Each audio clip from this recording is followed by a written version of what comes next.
All right, Jake, here we go. We are in the balance point, and you can see here how your knee on this front side, all right, how that's inside our foot. Now, if our knee is ever inside our foot, are we in an athletic position? No, we wouldn't have our knee like this. We wouldn't play basketball like this with our foot inside our knee, would we? No, so it's just in a position we're not athletic to start with.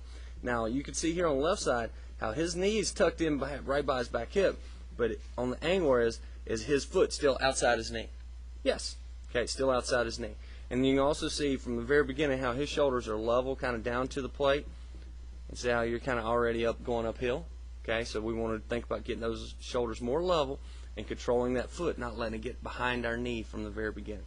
Now, as we start to go to frame 3, okay, start to kind of sink to the plate, and you can see how we're starting to get that tail going in the right direction, and the fact that we're kind of creating that V on the back side. Okay, but you can see how our hands are starting to break away from our body this way. And notice how his hands, when we get to the next frame, how his hands are going to break straight out, not away from his body. See how that front side? Now see how your arm's swinging out and around? Now when he broke his hands, where did his backhand go? Straight down. Yeah. Okay? When you're breaking your hands are breaking away from your body. Okay? So let's get to frame 4. Okay? Now, start to see this back knee. See how his knee's kind of pointing out? I'd like to take that back heel and turn it a little bit more this way so that I can get my knee inside my toe. Okay, see how his knee is inside his toe, more at this angle? Okay, let me put the arrow there. See how here, and how you can kind of see how this knee on the left side is more pointing out and kind of at a 45 going behind you. And again, that's not being in an athletic position. I know it's kind of small for you, but we want to cover everything as much as we can.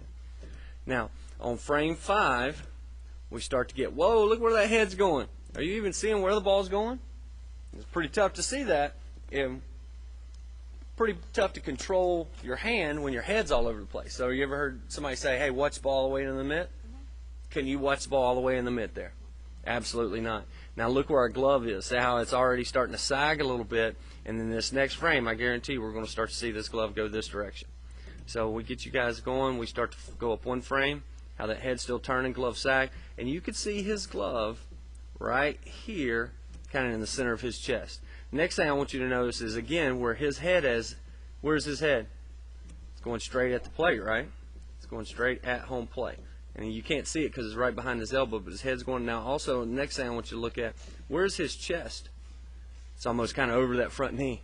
Where's your chest? Way back here. Remember we talked about deceleration, getting out front? And that, obviously, if we decelerate properly, but it is also going to put us in a more powerful position to throw.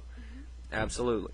So then we go up one more frame here, and see how now, look at his, when I start to move him over, let's clear some of this stuff out so we can see. Now, start to see how I have this angle here where I've got this angle on his body. Where's your angle?